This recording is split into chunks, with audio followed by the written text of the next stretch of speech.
All right, guys, so it's Wednesday morning, bright and early. Heading all the way down to Kentucky right now. I'm super excited. We're gonna go meet up with Matt Glasscock, the owner of Cox Stunt Parts. Ever since I talked to Matt, I've been super excited to do this video. I'm curious myself to how you use these insanely big CNC machines and make it into something that works for our bikes.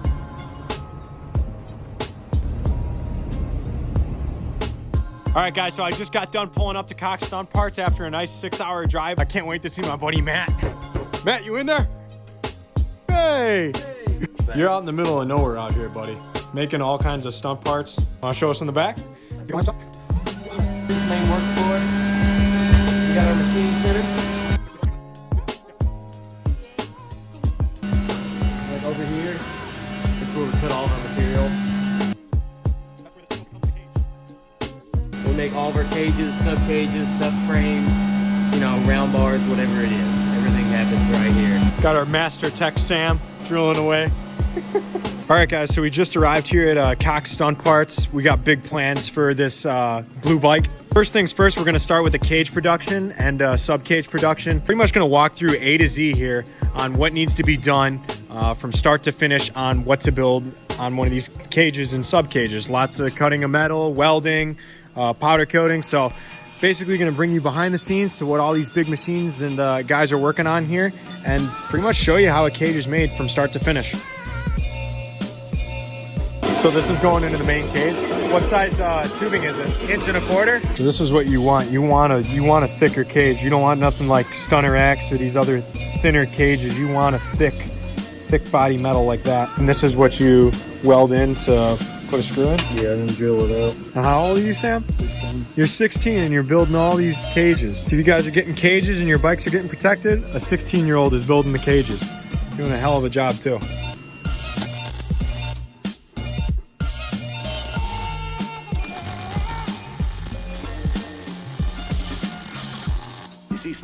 Sound for the home. So what is this? This is the pipe bender? You pretty much have all the degrees and all like that stuff memorized for the 636. Is that probably your most common cage that you build is the 636? Have you ridden a motorcycle before, Sam? Never ridden a motorcycle before, but you're over here banging out cages. 45? And just like that, right out of the pipe bender, little sidebar for the cage. This is the main part of the cage right there.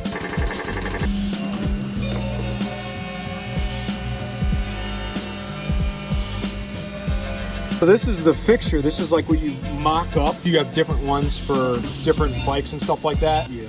That's awesome.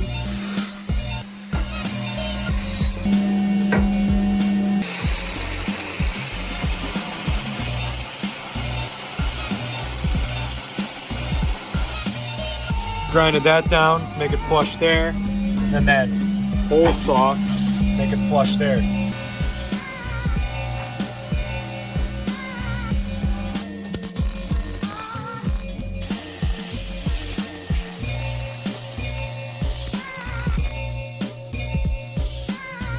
Good, buddy.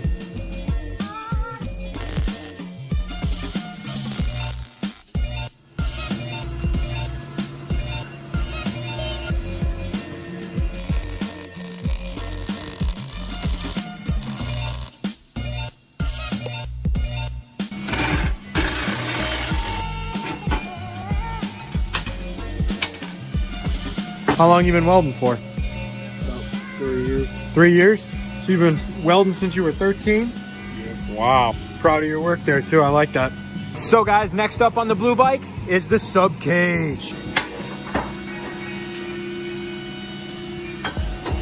So that same diameter and size that we used on the cage, these are the only ones that go into the sub cage. Those ones. Everything else is a lot thinner, so it bends easier.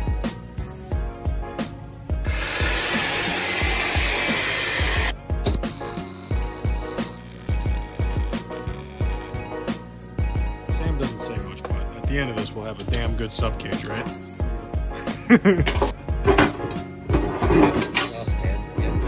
Sub cage 0304 done. Another one bites the dust, Sam. Last but not least, guys, we're making the 12 bar. So you're bending that pretty much to a 180 degree, right? That'll be our round bar. And this part's already good. This is what some guys actually run, right? It's just this for the 1 o'clock bar. Nice little actual adapter on there, not drilled holes. We're gonna do a clean right. Round bar with the adapter.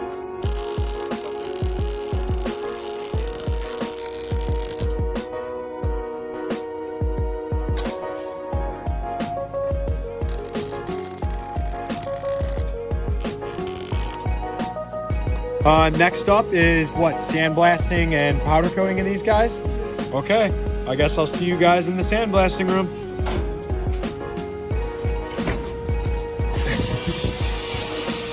I'm used to it. Wow, that's cool. Easy. It's not easy. Everybody thinks so. That's about the finished product of the cage there. All sandblasted up. Man, these mini cages are gonna look good. All right, guys, so the sub cage cages and round bar have all been sandblasted. We're gonna throw a coat of color on it. Drop your comment below on what you think this color is gonna be, and don't skip ahead of the video and try to cheat it. But we got some special things in mind. Drilling the holes for the pucks to go in before the powder, so it looks extra clean. These bolts haven't been out in 16, 17 years. Need to make sure to reach back there with your little fingers and hold that nut in place. Make sure it doesn't drop, or else it's kind of hard to get out. That's alcohol on there right now? Yep. Clean these girls up before powder. Make sure they got a nice clean surface on them. Wipe them down with alcohol. Throw them to the oven. So how hot does this oven actually get before? 400. All right, let's heat these things up. And then after that, you'll see what color we're gonna do them. Matt's gonna show us an old wizardry trick here with his channel locks. You need to get this thing off for the round bar to get on there, so I don't know. He says he knows what he's doing. Well, I guess he does. That way it's got a nice flat surface to mount to when we do put the round bar on there. We're still waiting for the oven to heat up so we can shoot color at it.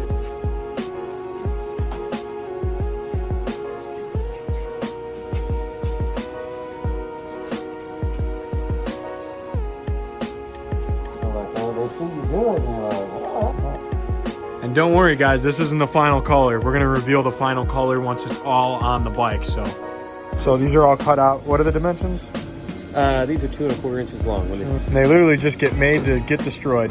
Yes, sir.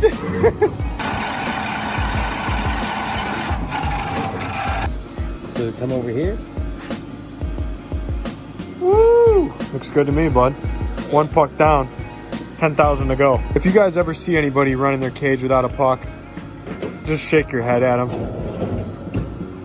We had to find some time off in between the blue build. All right, guys, and you know when I came to Cox, I had to get my cage and sub cage repowdered.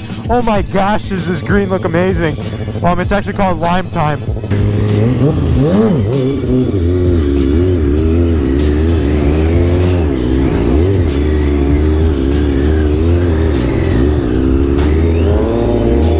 We're just a couple old men. Let's go! Woo!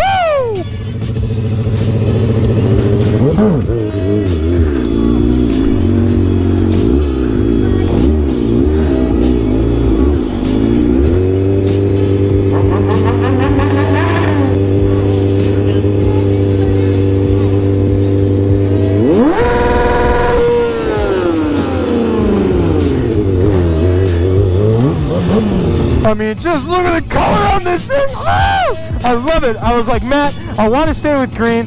I've always been known for my green cages. I just want to fancy it up a little bit. I don't know if you can see the flake in there. Oh, it's amazing. I love it. My man, Matt, with the tire inspection. Woo!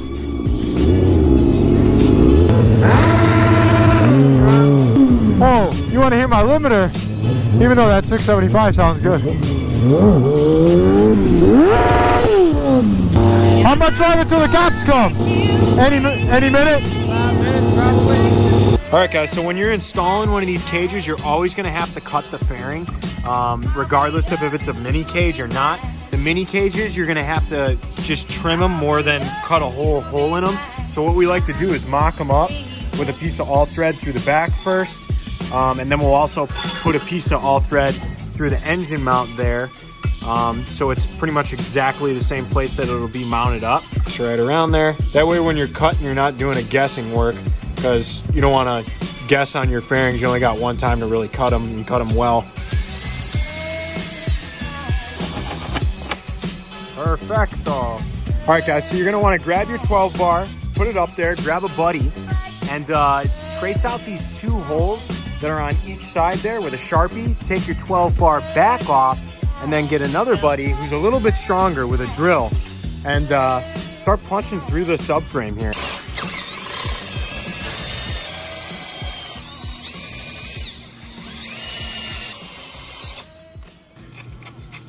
The lock nut is key. All right, guys, so the moment you've all been waiting for, man, I'm telling you, this bike is getting harder and harder to give away every single video. I'm gonna stop talking and just show you guys.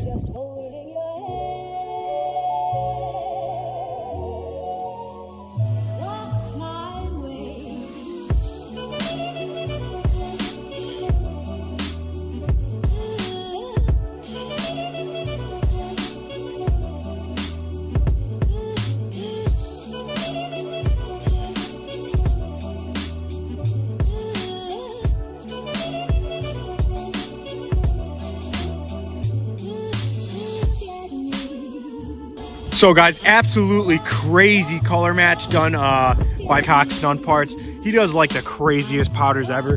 Huge shout out to my dude over here, all the way in the middle of the cornfields of Kentucky, throwing some of the craziest powder coat I've ever seen. Pretty much an exact color match to the OEM fairings already on this bike, down to the 12 bar. I mean, you talk about, I don't know what it is, I like the ass on a bike. Look at that ass. Are you kidding me?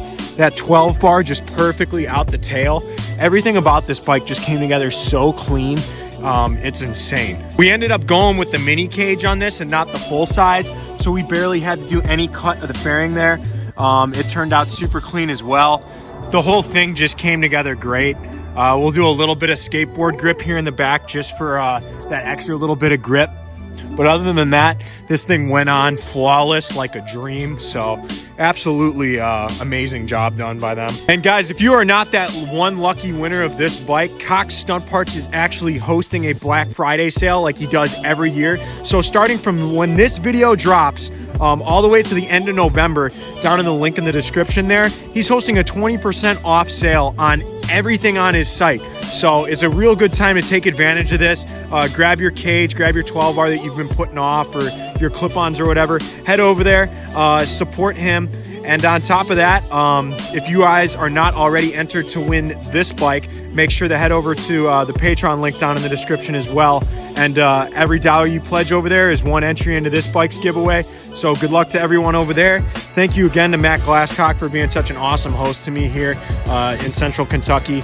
And I really do appreciate everybody here on the channel. As always, this is your least favorite motovlogger, Brian636, signing out. Love y'all.